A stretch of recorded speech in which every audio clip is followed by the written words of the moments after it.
Bonjour et bienvenue dans ce nouvel opus de Les meilleurs épisodes des séries. Aujourd'hui est un jour spécial, car nous allons parler de The Mandalorian, la toute première série live dans l'univers Star Wars. Ma place n'est pas ici.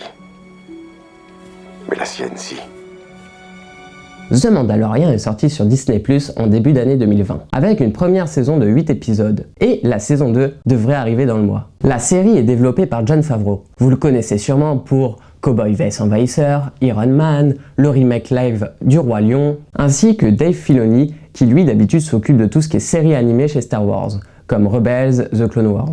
The Mandalorian, ça raconte quoi? 5 ans après Star Wars 6, le retour du Jedi, nous suivons le Mandalorian Mando, chasseur de primes. Il est embauché par des fidèles de l'Empire pour kidnapper quelqu'un. Et ce quelqu'un, c'est celui qui se fait désormais appeler Bébé Yoda. Mando s'attache à Bébé Yoda et décide de le protéger de ses fanatiques, qui vont tout faire pour le récupérer. Petit disclaimer, Bébé Yoda n'est pas Yoda. C'est juste qu'ils sont de la même espèce et que dans la série, il n'a pas de nom. Aujourd'hui, nous nous intéressons au chapitre 4. Donc à l'épisode 4, intitulé « Le Sanctuaire » et réalisé par Bryce Dallas Howard. Vous la connaissez sûrement, car elle joue Claire dans la trilogie Jurassic World. Dans cet épisode, Mando cherche à se cacher avec l'enfant afin de le protéger des fanatiques de l'Empire et des chasseurs de primes. L'introduction de l'épisode est à elle toute seule un petit bijou dans cet univers qu'est Star Wars. Un bijou dans sa réalisation, mais aussi car elle s'arrête sur un endroit perdu dans la galaxie, sur de simples paysans, sans enjeu géopolitique. Rien que ce premier plan est extraordinaire, à la fois d'une grande beauté, mais aussi riche de sens. Avec ces petites crevettes bleues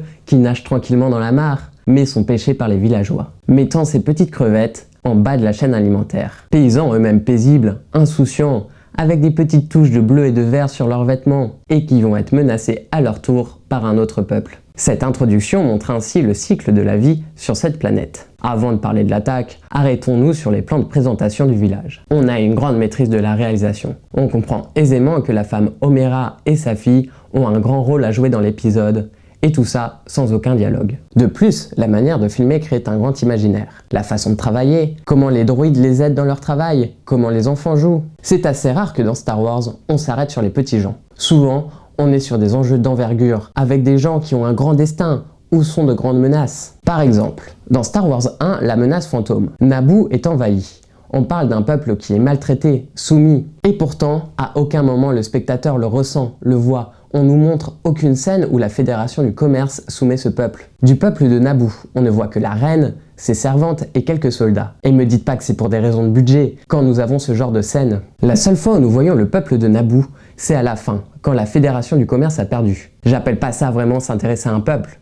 Là, on est dans un esprit de masse. Alors qu'ici, dans The Mandalorian, on est dans des petits enjeux, et pas dans de grandes fresques galactiques. Et c'est pareil pour Mando, qui lui protège un enfant face à un petit groupe d'un empire déchu. Dans cette saison 1, les enjeux sont petits, on est dans une série qui prend son temps. Et c'est vraiment top comme première saison de première série live. Ne pas aller trop vite dans ce grand projet qui est faire des séries Star Wars. Alors que les villageois travaillent tranquillement dans les champs, ils sont attaqués. Et ils semblent impuissants car tout le village fuit. Les attaquants sont dans un premier temps une menace fantôme, avec ce premier plan annonciateur d'une attaque. Au final, rien de bien méchant. Les villageois vont fuir, nos deux personnages seront cachés avec ce magnifique plan, et les attaquants voleront rapidement le fruit du travail des villageois. Deux choses m'ont marqué lors de cette attaque. D'abord, ce plan, montrant la désolation, avec au premier plan le village dévasté par la fuite des villageois. Mais aussi cette menace, entre les pillards sortant du brouillard et cette légère contre-plongée rendant l'ennemi encore plus terrifiant. La deuxième chose qui m'a marqué, c'est qu'Omera et sa fille sont cachés juste à côté du personnage qui semble être le chef ennemi. Et pendant tout le pillage,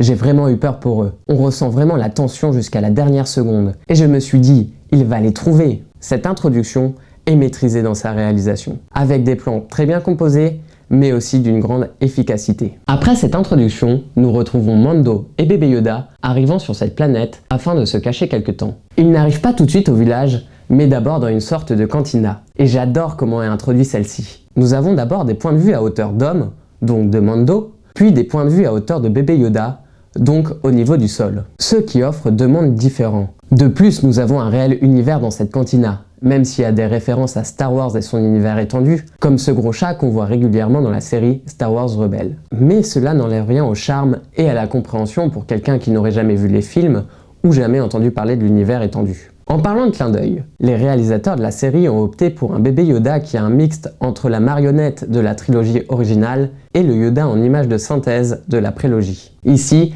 bébé Yoda semble réel, il est ancré dans l'univers. Pourtant, il a un léger saccadement comme une marionnette. Je trouve que c'est un excellent entre-deux pour être cohérent avec l'univers global Star Wars. Lors de cette scène, Mando rencontre Cara, une ancienne rebelle qui a maintenant quelques petits soucis avec la Nouvelle République. C'est pourquoi elle se cache aussi sur cette planète. Cara donne quelques petites informations géopolitiques. C'est une bonne chose car cela permet de placer la série dans l'univers. Mais aussi que la grande histoire ait au moins une petite influence sur cette aventure centrée sur quelques personnages. La rencontre entre les deux personnages est musclée et très bien pensée. Un réalisateur lambda aurait sûrement opté pour une action très hachée, avec beaucoup de plans et une caméra tremblante. Mais ici, la réalisatrice a été assez surprenante. Les plans sont assez longs, mettant plus en avant la chorégraphie de combat, le corps en action et surtout le respect pour ce combat entre deux guerriers. Surtout qu'au final, ce combat n'a même pas lieu d'être. Le dernier plan le montre bien. Avec ce bébé Yoda, innocent, buvant son bouillon d'os, comme mangeant du popcorn devant un divertissement,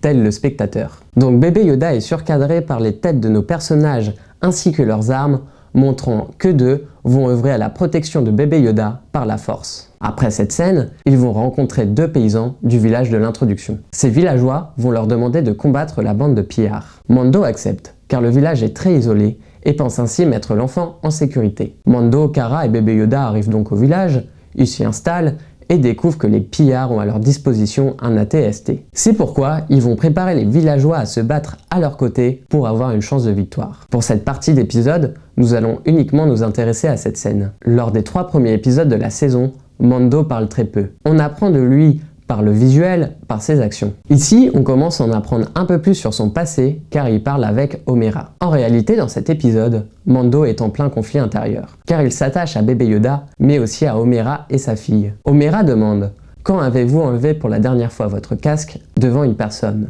Mando répond qu'il était adolescent. Pourtant, alors qu'Omera rejoint sa fille, Mando enlève son casque pour manger. Il regarde Omera, sa fille et bébé Yoda, et nous avons un surcadrage grâce à cette fenêtre. Il est lui dans l'obscurité et ses amis dans la lumière. Cela montre à Mando qu'il pourrait se laisser tenter de rester vivre ici, vivre une idylle avec Omera, car il dépose indirectement son casque devant elle. Après avoir entraîné les villageois et mis au point un plan, Cara et Mando vont au village des pillards afin de les provoquer, pour que, par effet domino, ils attaquent à nouveau le village. Cara et Mando, alors qu'ils posent des explosifs dans une tente, se font repérer par les pillards. Un combat à main nue a lieu.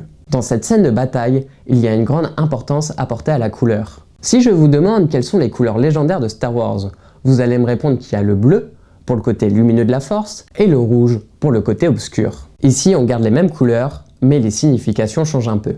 Le bleu est plus associé au combat à main nue, que nos héros semblent maîtriser et apprécier. Face au bleu, le rouge, représentant une menace, avec le rouge de la bombe qui clignote de plus en plus vite, montrant une menace imminente à esquiver, liée au temps, et le rouge des tirs de blaster qui va les faire replier. Ensuite, Mando et Cara se retrouvent face à l'AT-ST. Et jamais dans l'univers de Star Wars, un AT-ST a été si ancré dans le réel, si terrifiant. Pour commencer, l'AT-ST surgit de la forêt. Étant dans le brouillard, il fait un mouvement vers le haut. Ses yeux rouges le rendent encore plus effrayant, et cela reste dans l'idée que le rouge est une menace. On le voit du point de vue de nos héros, ce qui le rend immense, pouvant les écraser facilement. On a presque l'impression ici d'être dans un film d'horreur, avec un monstre qui surgit d'un marais. Mando et Cara attirent l'AT-ST et les pillards vers le village, où ils ont tendu un piège. Le plan d'arrivée de la ST est tout aussi magnifiquement filmé, avec en premier plan ces tranchées qui font face à ses yeux rouges qui s'approchent dans le brouillard. Les batailles de cet épisode sont vraiment très bien réalisées. Il y a un côté mis en avant de la taille gargantuesque des machines de guerre, surtout qu'on les voit du point de vue des héros, donc à taille humaine, ceux qu'on retrouvait uniquement avant ça